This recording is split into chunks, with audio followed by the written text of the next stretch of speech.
building deeply trusting, positive relationships with our children. So when a child feels that they can emotionally rely on their caregiver, my caregiver is there for me.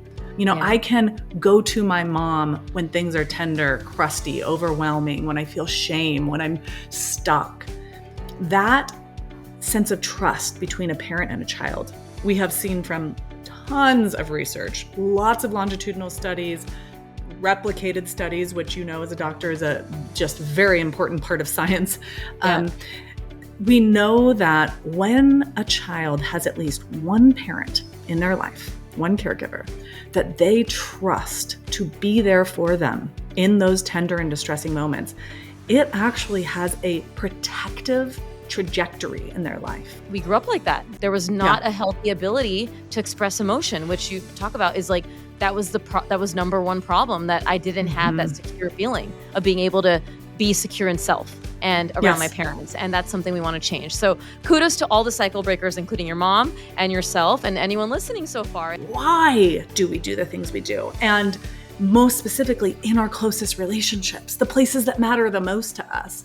So I went from graduate school nerding out on that to having a practice. I practiced for about 15 years doing that specific work. And what I saw time and time again is that when we understand our relational stories, what happened to us and why, and our patterns, and then we work to shift those patterns, that's where real healing happens and hope happens. And so about 15 years in, I was like, I have got to help people prevent some of these injuries. Like, I can help you heal it. I can help you deal with the fact that you had a really disconnected or cold parent who wouldn't give you warmth and affection. I can help you heal from that. But actually, what I want to help you do is not create that for your children. Welcome back to the show. I'm Dr. Mona, your favorite online pediatrician, mom friend, and here with another amazing guest on the PedsDocTalk podcast. If you are watching this, you are on my YouTube channel. So make sure you hit that thumbs up sign. Make sure you subscribe. I cannot stress how important this is for the show to continue to grow and to show our guests some love on this channel. And today's guest is someone I'm really excited to have on. I know I say that a lot, but this is extra layer of excitement.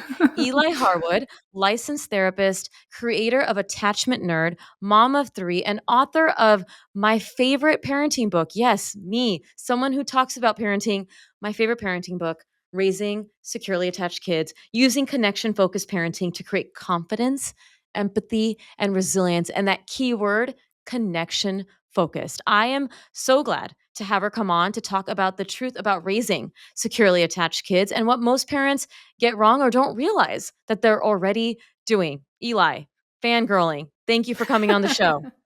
Well, I can mutually fangirl here. I just I love love your it. work so much. So I'm so happy to be here. Well, I like to tell people how I get my guests on my show, and especially the stories here. But I have a form, and people fill out the form if they want to come on. And I don't check the form until it's time for me to start to record. I take breaks from recording for personal boundaries, life. And then I read your book because someone else had shared it on their stories, and I was like, well, this sounds wonderful. I love learning about secure attachment, and maybe I'll learn something that I don't already know because I've done my own learning on attachment. And so then I picked up the book. I happened to go to the West Coast. I'm on the East Coast, and I had a flight. I was solo, no children. I had a long drive through LA. So I had hours and hours, and I read the book when I was able to read, and then I did the audiobook. Love your voice, by the way, to be able to do an audiobook. And I loved it. And then the next day I shared it on my stories. I was like, y'all, this is a great book. I am not reading tons of parenting books, and now you have not only inspired me to read more just because I love learning. And I'm like, why don't I read more? I should read more. But you've also inspired me to take my idea of my book and put it out into the world. Thank you for that. I was putting it on the back burner. And I think it's this divine intervention of I love this. And then I was feeling the energy and the vibe. And then I got contacted by an agent. And I don't know when this episode's going to go live, but the book's not going to be out before then, but I cannot wait to share with the world what that is in a future date. But thank you, Eli. I just wanted to share that story because you have helped me so much already. I mean, that's the best feeling in the world to me, that you would have that level of connection, that it would help you trust in yourself more. Yes. And follow the thing that you want to do. Love it. And I also had my husband read excerpts from the book. We really are into secure attachment. We Mm. both did not get that, and we'll talk Mm. about the different styles and stuff like that. And we see how it shows up in our romantic relationships, and obviously not just the parent-child relationship. Mhm. And so your book really opened that up and allowed him to also see it in writing and reaffirmed so much of what we felt we knew, but just when you see it from a professional in Mm. writing with examples, you're like, yes, Eli. Yes. Mm. So thank you for the yes moment. But tell us a little bit more about yourself. Obviously, what prompted you to start Attachment Nerd, and then also write this book for the world? Yeah. Well, I think anytime that we're talking about relationships, there's a deep personal connection. Mhm. So in my family, my mom was the first cycle breaker. And she didn't start breaking cycles until I was kind of in middle of elementary school. I think I was around 8 or 9 years old when she recognized she was really struggling and started to get help. And as she Mhm. started to get help, she realized, oh my gosh, my family of origin is pretty screwed up. Yep. Yeah. And it screwed me up. Mhm. And I don't totally know how to relate in secure ways. And at the time that she did this is in the 90s, she wasn't thinking in attachment terms. That, Yeah. language wasn't out there. But what she was really doing was healing her attachment wounds. She was understanding, what had gone wrong with her parents in their childhoods and how that had affected their ability to be there for her. And so she did this kind of deep dive and started working through.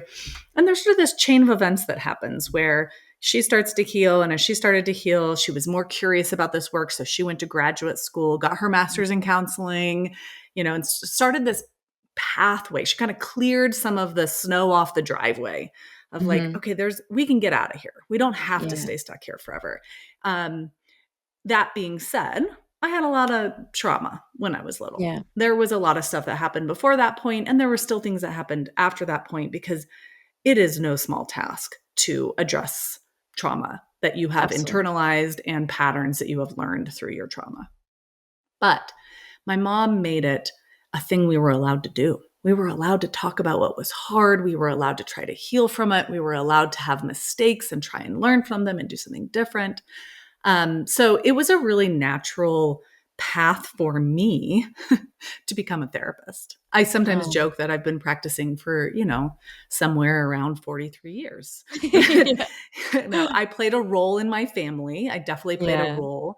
And that made it really natural for me to take care of other people. So when I was in graduate school, I had a professor, this very small, short class. He wasn't one of our primary professors, but it was human development.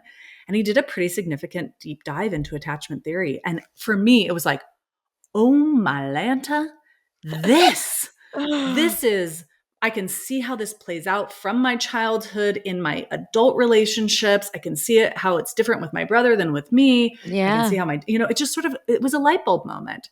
And I just started nerding out on it. And I was nerding out on it at a time that what was really more popular in behavioral science was behavioral science. Why do people do the things they do? How do we get them to change what they do?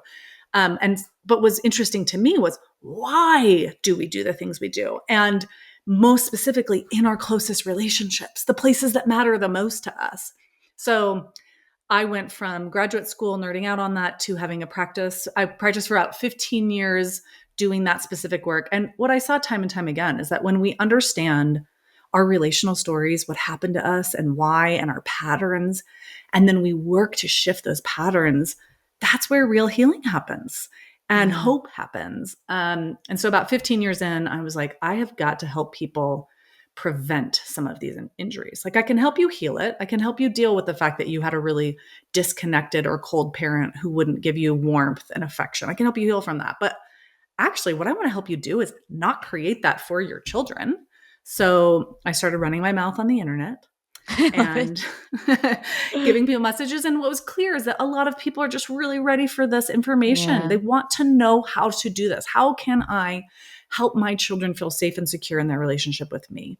And I started writing books and I wrote my book and I'm still kind of doing all of it. And I'm hoping that by the time I'm on my deathbed, that someone can come to me with some new statistics and say, oh my gosh, look at this. It's no longer 50 insecure, 50 secure. We're at a 72% secure, Yeah, like give me, yeah. or even if it's 53%, I don't care. Like just make the world a little more secure because I think that's the key to so many of our problems here on planet Earth.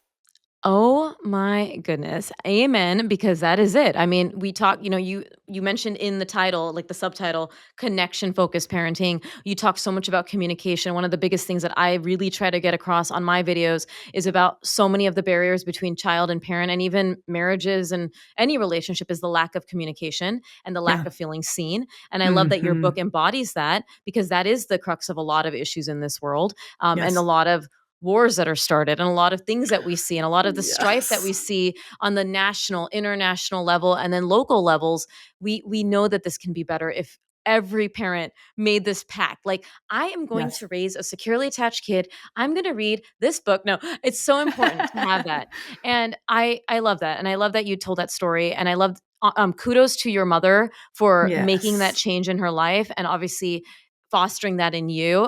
For me, I had to foster that and learn that later in my 30s. I'm now almost 40. And I had to teach my mom why this was so important. And now she Mm. at in her 70s, and she just turned 70, so late 60s, really started to embody that change. The healthy Oh. boundaries she makes with people who are not for her best interest, learning about Mm. her wounds. And it's so beautiful to see a mother do that, especially an older mother, Mm. especially an Indian American mother where feelings were just Mm. never talked about. Mhm. We had Mhm. to be strong. When I started Mhm. just sharing about birth trauma on my Instagram, no, Mona, you can't share that. Like there was a lot of this like lack Mm. of being able to be vulnerable and Mhm. pushing down of feelings that made it Mhm. that we we grew up like that. There was Yeah. not a healthy ability to express emotion, which you talk about is like that was number one problem that I didn't have that Mhm. secure feeling of being able to be secure in self and around my Yes. parents. And that's something we want to change. So kudos to all the cycle breakers, including your mom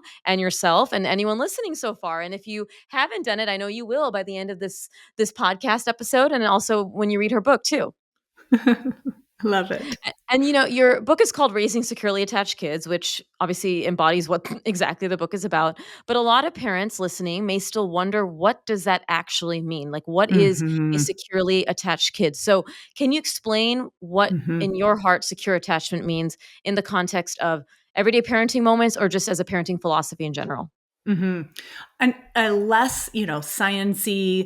nerdy way to say it is building deeply trusting, positive relationships with our children. So when a child feels that they can emotionally rely on their caregiver, my Mhm. caregiver is there for me. Yeah. I can go to my mom when things are tender, crusty, overwhelming, when I feel shame, when I'm stuck. That sense of trust between a parent and a child, we have seen from tons of research, lots of longitudinal studies, replicated studies, which as a doctor is a just very important part of science.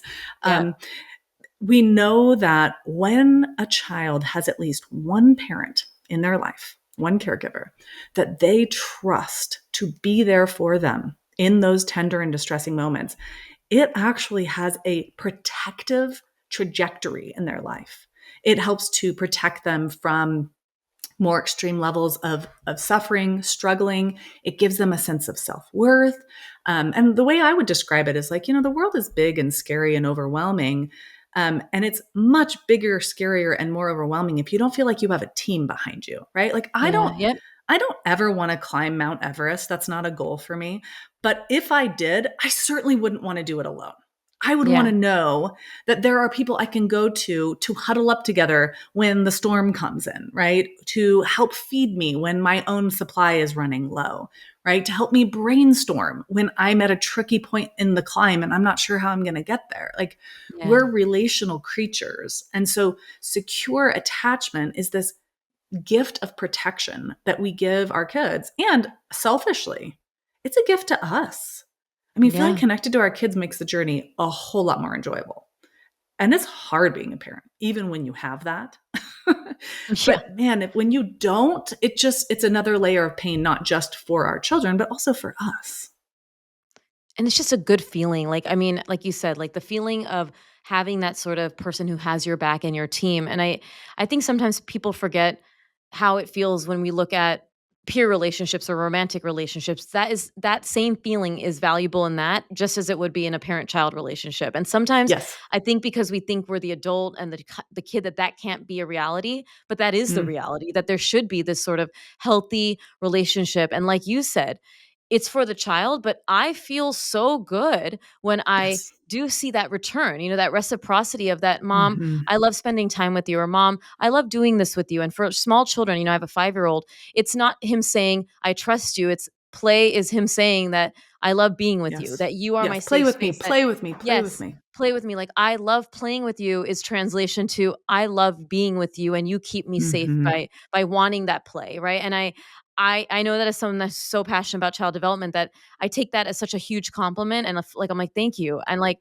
I really love spending time with you and I love being able to connect with you on these things that we find Mhm. enjoyable, but also when things get a little sticky and messy like you Mhm. said, that how am I going to get you through the storm? And you brought up this analogy that I loved in your book about the waves and the paddling out. I think that was what you have Mm, stuff you mhm, talk about mhm, being in the mhm. waves and like trying to help them out of that waves. That is such a beautiful analogy of like the waves are going to come and go. Like we are going to have Mhm. to get them through these tough waters, but they will need us, but eventually maybe they'll be able to hand those moments on their own. But Yes. at the beginning and in Well, many different times of their life, they'll need that help. this is such an interesting area of discussion because I think there are many things we want our children to learn to do Yeah. fully independently. Like I told all my kids by the time you're 5, you will wipe your own butt completely. I'm done. And they all do. And it's so great. Like, oh, it's the best. I have no Yeah. desire to continue to help them wipe their bottoms. Um, but when it comes to emotion regulation, Mhm. healthy adults co-regulate with other adults. Yeah. So healthy emotional development does not mean we outgrow our need for support from other people. It means that we are able to easily identify what we feel, share it without shame and in regulated, appropriate ways, and then receive care and soothing from other people. And so that's that I call this the most important lesson. I mean, this is what we're Yeah. teaching our children is it is safe to be known and soothed and understood and supported when you are feeling emotionally overwhelmed in some way, Mhm. shape, or form. Yeah. Um, that lesson about the waves is like it's not my job as a parent to stop the waves from coming. I can't. I am not more powerful than the ocean, right? Mhm. It is my job to help teach my children how to surf those waves and to be with them until they can surf them without as much support. But I still, when I'm 67 and my kids are going through a hard time in their marriage, I want them to feel like they can call me and say, Mom, I don't know what to do. What should I say? How Yeah. can I go through Yeah. this? And I might not have anything to offer other than, I don't know. And I'm so sorry this is happening, but I'll be with you through this wave no matter what the outcome is. So I think I'm not trying to make my kids emotionally independent. I don't want them to go, oh, I'm sad. I can handle this. I don't need anyone.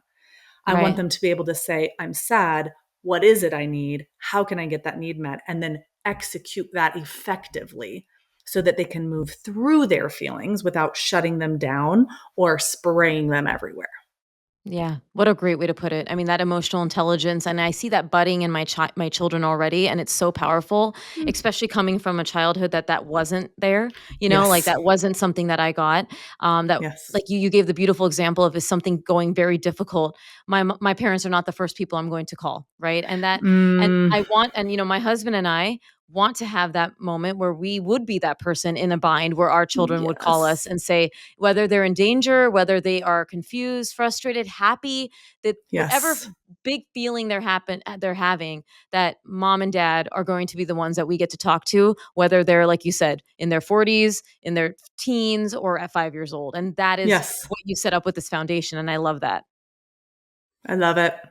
And let's zoom out a little bit because I think maybe people don't understand that there are different attachment styles. You Mhm. obviously wrote a whole book on this. So, what are the four main attachment styles, and how might they show up in a child's behavior, or maybe give some Mhm. examples of someone Mhm. that may not understand how it would look like in everyday life? So, what you want to understand about attachment is that all children are attached to a caregiver at the beginning of their lives. There is Mhm. no, story of an infant that crawls out of a uterus and goes, huh, yeah, I can do better. I'm going to go find somebody else, right? Like, Yeah. or I got this. I'm just Yeah, going to yeah. get some wood chips and moss and eat some pine cones. No, you are relationally wired and Yeah. relationally dependent from birth. So the attachment patterns that we form are adaptive to what's available to us. Mhm. But everyone has one of these four categories, which is what's so cool about some of this replicated research is we know it's global, it's generational, it stays the same. So these four categories are kids who have access to warm, reliable, sturdy caregivers. What they develop is what we would call the secure pattern. And this is what I'm Mhm. wanting everyone to be able to learn. Because whether you identify with one of these other three categories I'm going to share, or you identify as secure, you can learn secure patterns. So it's not like which Harry Potter character are you quiz, and then that's just Yes. who you are. It's where am I now in my journey towards security? Where was I in the past? Where did I land? So the secure child, when they are upset, have an instinct to reach for their caregiver, to seek and maintain proximity to their caregiver for enough time to soothe. So I call Yeah. that the reach and receive process of getting their needs met in distress. The other three categories I'm going to talk about we consider insecure, but they have different flavors, and their different Yeah. flavors are based on the caregiver. So one of them we call insecure resistant. And by the way, you don't need to know any of these terms. And it gets a little confusing because we have two different bodies of research and two different labels for things, and they don't always, correlate. But in general, Yeah. this resistant kid has a caregiver who is occasionally able to give them that secure feeling. So every once in a while, not consistently, every once in a while.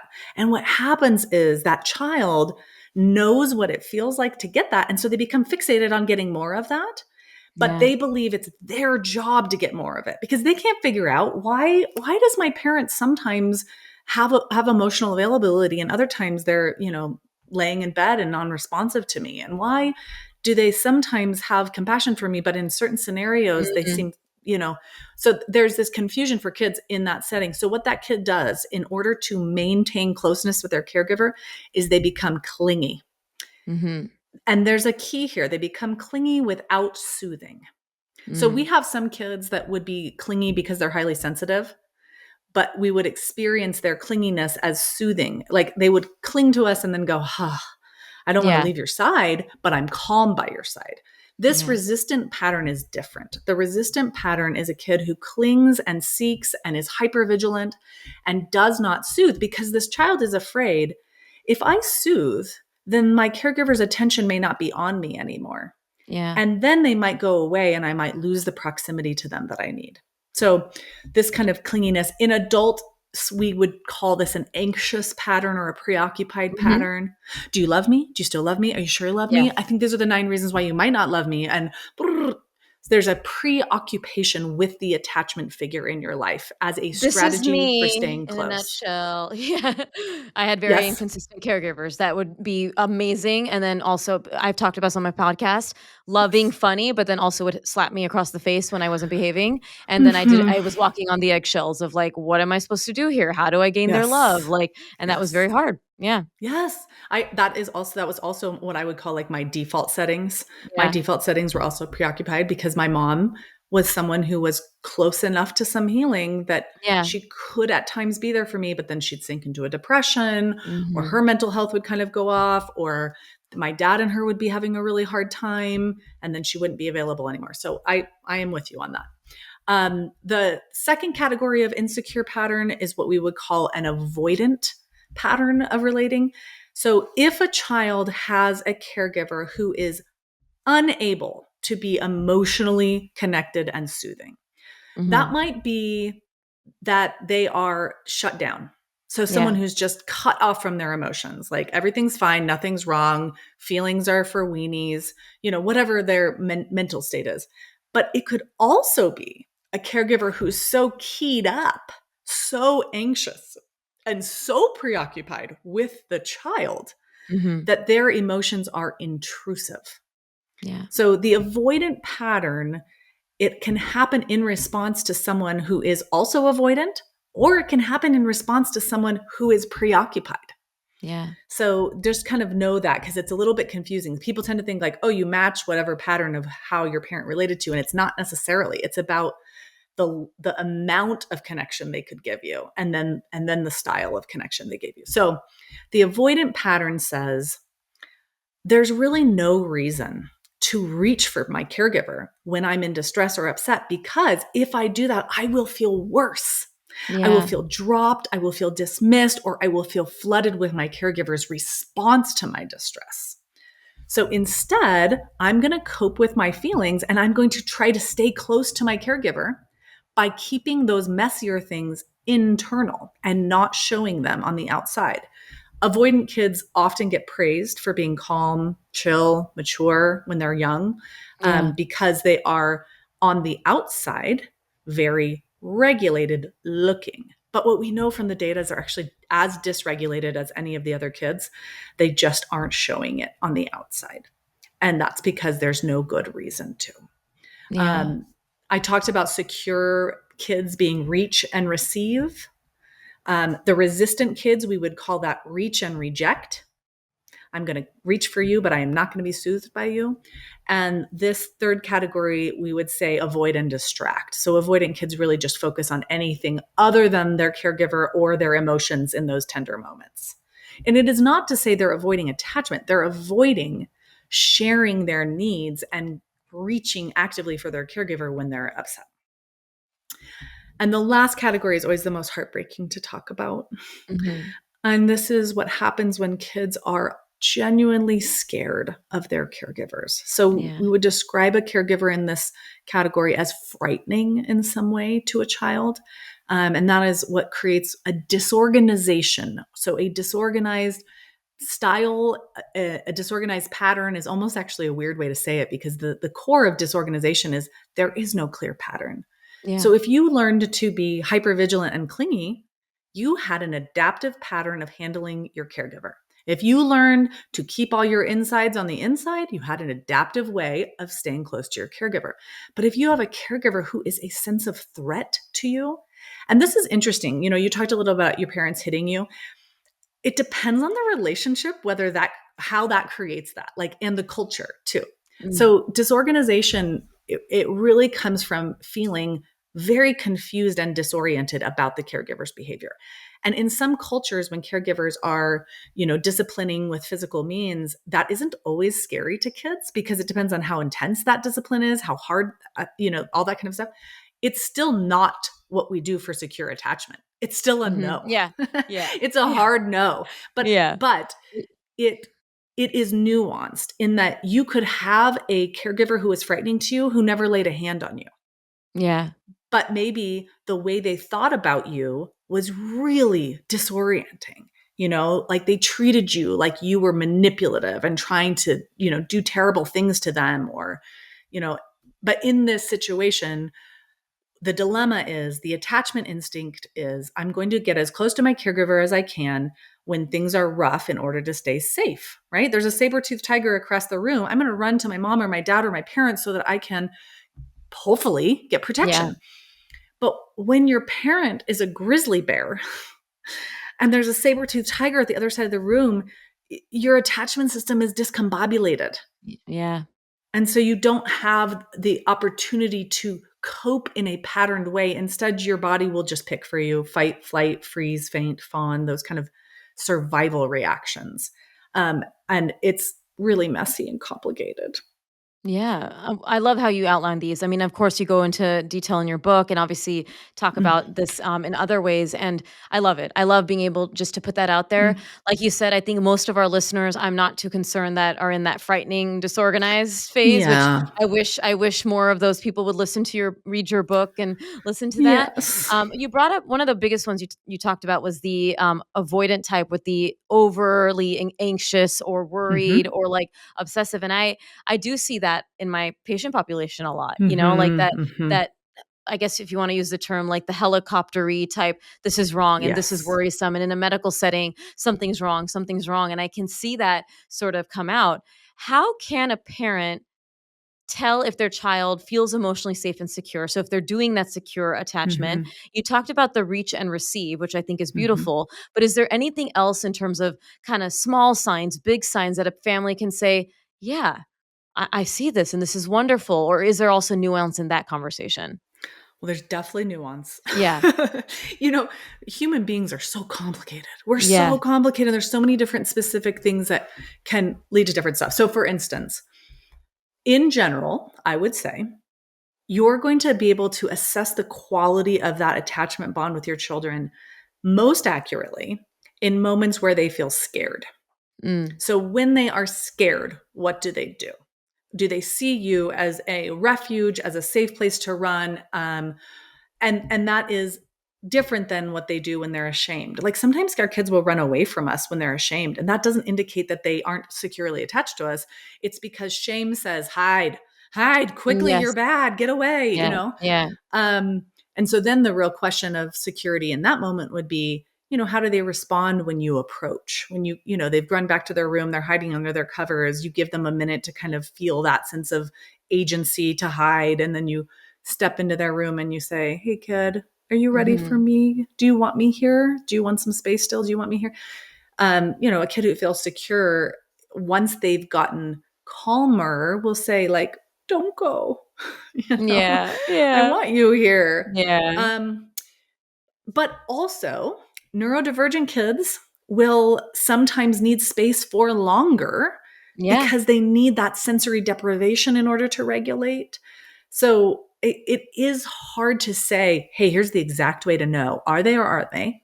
And it's messy. We go through seasons with our kids where it takes us a little while to get in sync with them because they're going through something or we're going through something. So I, I haven't actually said this that often online, and I need to say it more, but there are distinct periods of time in my relationships with my kids where I could sense them entering into more insecure patterns with me because of stuff that was going on with me.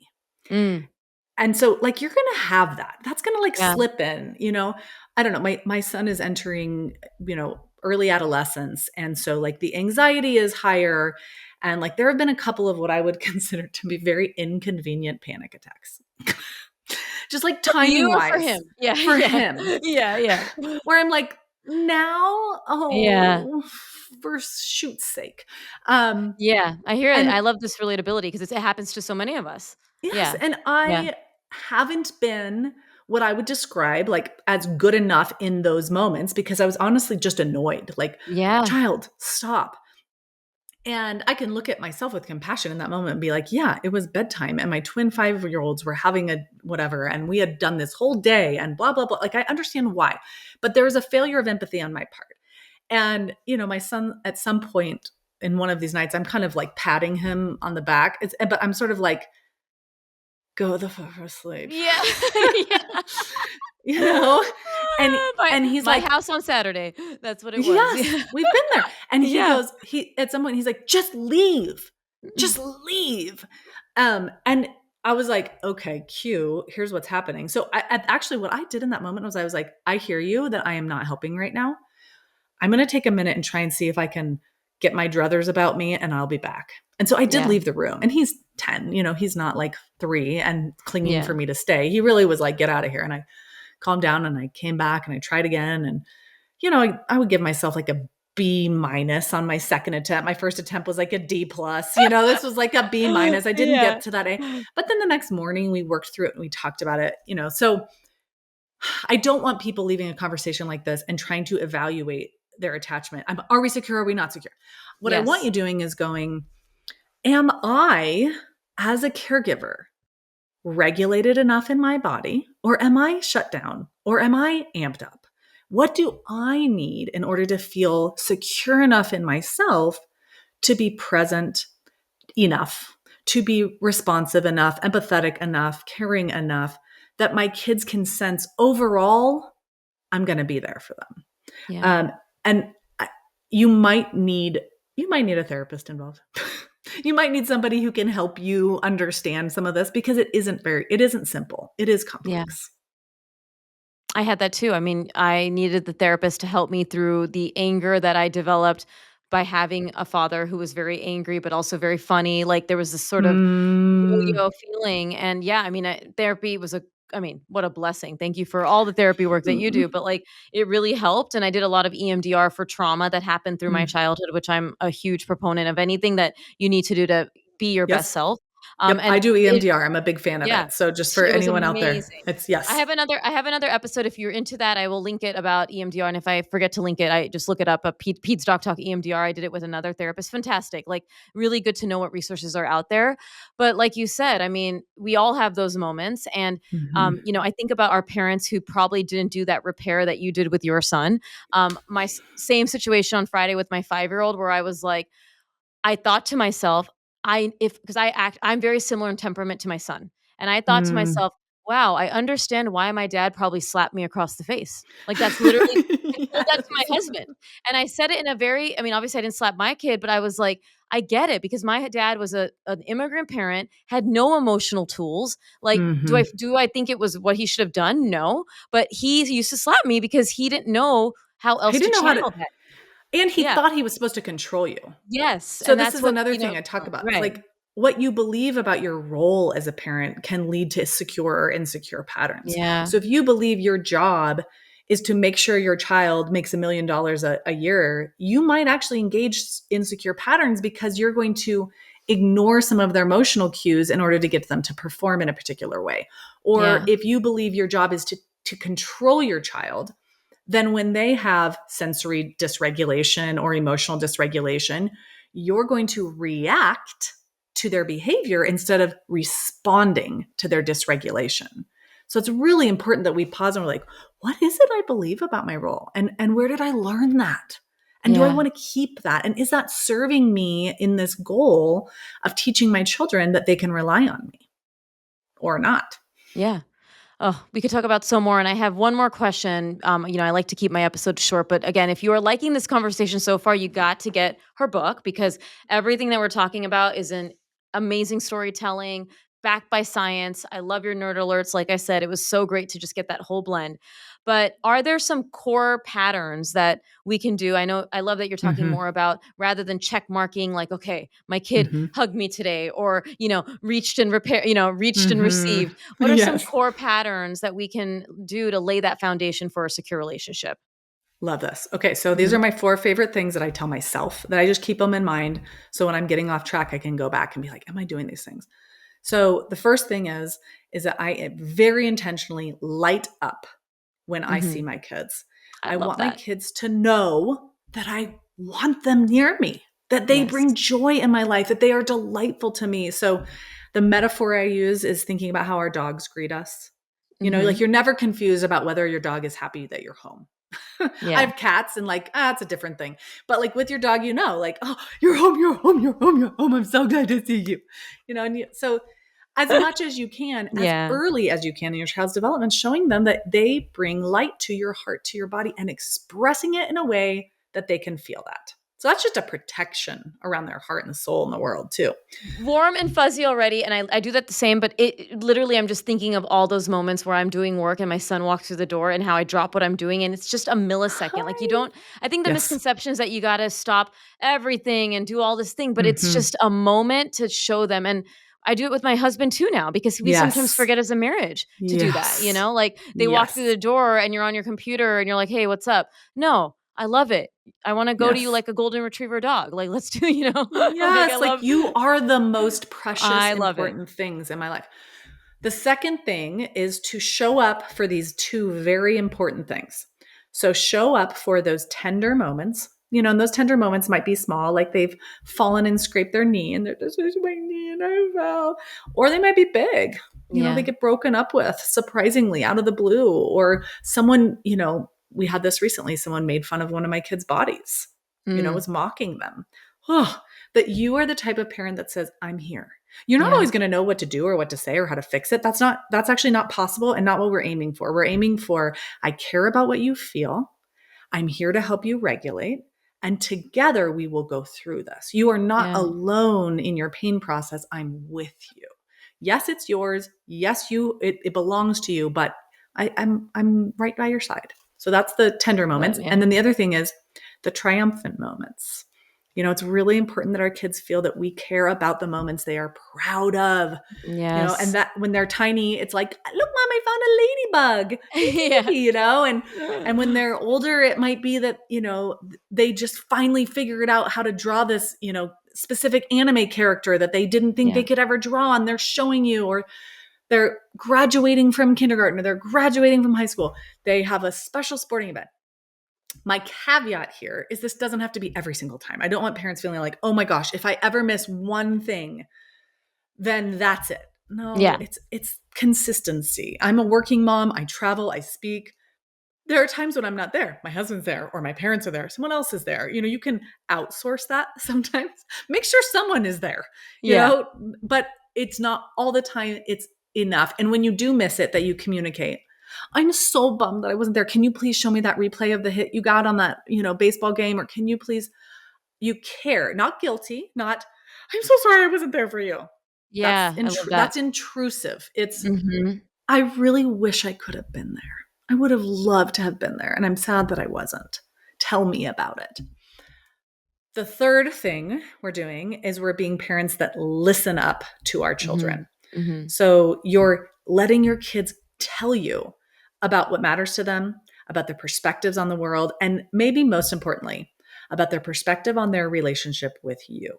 Yeah. And this can be tricky because especially when we're cycle breaking, we're like, I don't want my kid to ever feel like I felt, or I don't want my kid to have a bad relationship with me. But part of doing that is being tolerant of the feedback our kids give us about the ways that they're struggling with us. Yeah. And that, again, is nuanced. If I don't buy my twin 5-year-olds exactly what they want, they will often tell me they hate me. And, Yeah, that sounds you know, about right. I was gonna one say of my them, 5-year-old learned the hate word recently, so yeah. oh, yes. Yeah. Well, right now, one of my, they're different personalities, but one of Yeah. my more verbal of the two says to me, you're the worst. You're the Oh. worst. And that, Oh. that Mhm. really isn't feedback about our relationship. It isn't. Mhm. That is emotional dysregulation. The first thing that human beings lose in a moment of dysregulation is meaningful speech. Yeah. So even if a child can, in other settings, say, I feel really disappointed, they maybe can't when they're really triggered and upset, and still what comes out instead is you're the worst. Yeah. I'm angry, and so we're helping them nuance it. Feedback is like, every once in a while, I'll be just a stress mess. I have a tendency to be a stressed person. And my son will do two different things. One, he'll go, are you okay, Mom? And I'm like, oh, I am wearing my stress on my sleeve and I'm not doing what Mhm. I need to be doing to be more available and regulated. And the other thing is he'll just say, like, you're being really harsh. Yeah. Oh, I love I'm it. like, Good word use. yep. And I'm like, okay, that's good feedback. Thank you for that feedback. I'm going to take that in. And I will get so many more feedback as they develop and they grow and nuance things. Like Yeah. that's part of the gig. I'm a human being raising human beings. It's messy. But if we can be the type of parents that listen to our children when they give us feedback, that is incredibly trust building. Think about that in Yes. your own life. If you can tell a friend, hey, I didn't like when you said that. And they go, oh my gosh, I'm so sorry. Whew, trust is built, right? Versus like, well, I wouldn't have said that if you hadn't done blah, blah, blah. Or Correct. you try being a parent. Wait till you're a parent. Wait till you see what Mhm. this is like. No, you take it and you learn and you're guided by it. And then the last one is to be the type of parent who makes up when they mess up. Mhm. So get good at Yeah. saying, I'm so sorry. You're right. I was responding kind of harsh.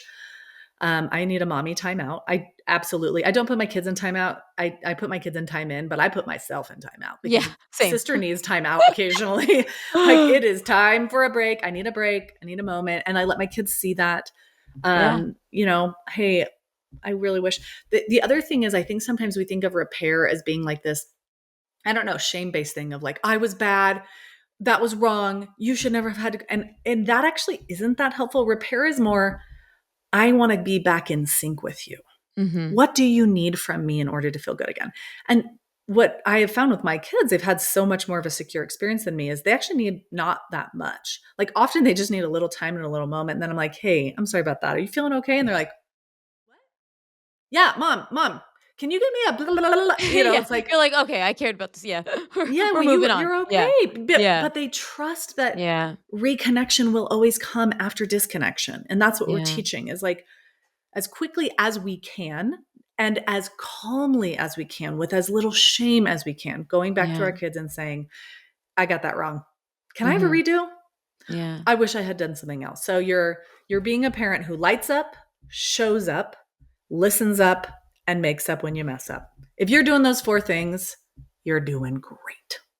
I love that. I was gonna say that's like the final uplifting message. I mean, that is parenting in a nutshell, and I love that you lay it out so it's not something that is like, again, that checklist thing that I don't want my listeners to ever get into. It's these sort of philosophies of raising these children, these children who feel seen, who feel loved, who feel connected, and who feel super safe with you. And Yes. my 5-year-old, and he started that. He's 5.5. He learned that I hate you, and I notice he Mhm. says it when he doesn't want to do something that he's supposed to, and then it's what it is, and knowing where it's coming from and not taking it personally was so Mm. useful as someone who understands child development.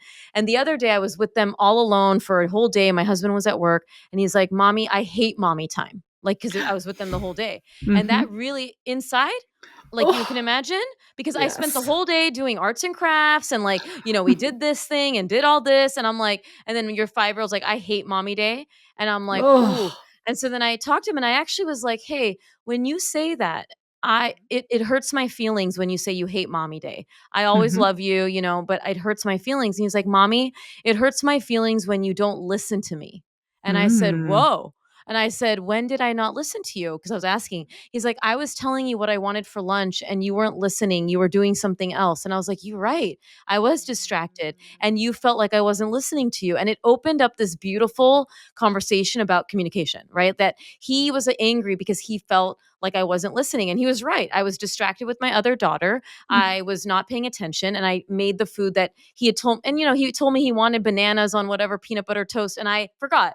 And Mm. I gave it to him, and then I got upset at him. I'm like, "This is what you want." He's like, "That's not what I said." And we really just got back Mm. into the repair of what did we miss in that connection moment? What was missing? And he said, and then he's like, "I always love you too, mommy." And I'm like, "I love you." And there's no Aw. apology needed from him. Like, I wasn't Mm. expecting him to be like, "Mommy, I'm sorry." He's 5, but he was like, "I love Yeah. you." And he hugged Yes. me. And I think sometimes we expect our kids to, well, you need to apologize and you need to Mhm. say this. I wasn't looking for that. I was looking for the accountability from me, like you Yep. said, and then also where did we go wrong here? Like, Yep, where and did how we do we have the disconnect? melt back Yes. together, right? You And it was such melted a back melt. together. Yeah. Oh, I And I mean love it. the next day was beautiful. And I mean, I said, I'm like, we're gonna be better tomorrow. I'm gonna be better at not yelling and not listening. And I know you're gonna be better at, telling me how you feel Mm. and using kinder words. And of course he hasn't said it in the last 2-3 days, but it could have gone 2 ways. It could have been well, then you make your own food, or then go to your room. Mhm. Don't talk back to me, Mhm. which is what I got as a kid. Mhm. And I Mhm. love talking to you because of this fellow cycle breaker and the love you have for children and their brains. Oh, Eli, like I we love could talk him so forever, as you much. know. Yes. I love you. I mean, I love this. Yeah. I You love make you my heart too. feel warm. Like, you make my heart feel warm, and I think your voice just lends to such a warm way of parenting that is like Oh. making them feel just so joyful to be a child and so joyful to be a parent through all the hard that there is. And I thank you for that.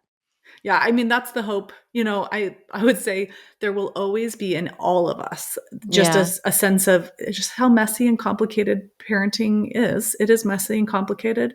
And so the hope is like that the love covers over the mess. Yeah. That our kids can sense, hey, above all else, my mom or my dad or my parent cared more about their relationship to me than they did about my performance in the world, their appearance in the world, their status, their sense of Yes. control or dominance.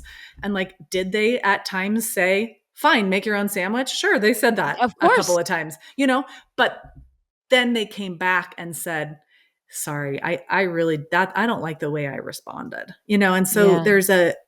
there's a repair around the narrative there that takes it back to I matter to my parent. I love this. Eli, I can't wait to have you back on the show. I'm sure this is not Me going to be too. the last time. There's so much that we can chat about. Again, I love your book. Please let everyone know where they can stay connected. Obviously, your Instagram handle, social handles, website, where they can get the book. I'm Yeah. going to be linking all of that to my show notes. I'm Thank showing it you. right Thank here. you. Thank you. Yeah. You can find me running my mouth for free on Instagram and Facebook primarily at Yeah, Attachment Nerd. My website's attachmentnerd.com, and my book's sold wherever you buy books. So you can wonderful. buy it from your retailer of choice. And like I said already, I'm not just saying this. It is one of my favorite parenting books Hmm. out there. I have read maybe a handful, like 4 or 5 books, and just the way you storytell and the way you just bring in the science and the Hmm. actual facts, really beautiful. So, everyone, you should Thank read the you. book if you love this conversation. So, thanks again, Eli, for joining us. Thank you for having me. I loved being here. Yes, and for everyone tuning in, if you love this conversation, which I would be shocked if you didn't, you're going to hit that thumbs up sign. You're going to subscribe because I will have Eli back on, but a lot of other amazing guests. And make sure, like I said, to share this episode with anyone in your life, your partner, grandparents, because this is how we can change the world, like she said, by raising securely attached children that feel safe and loved. And thank you so much.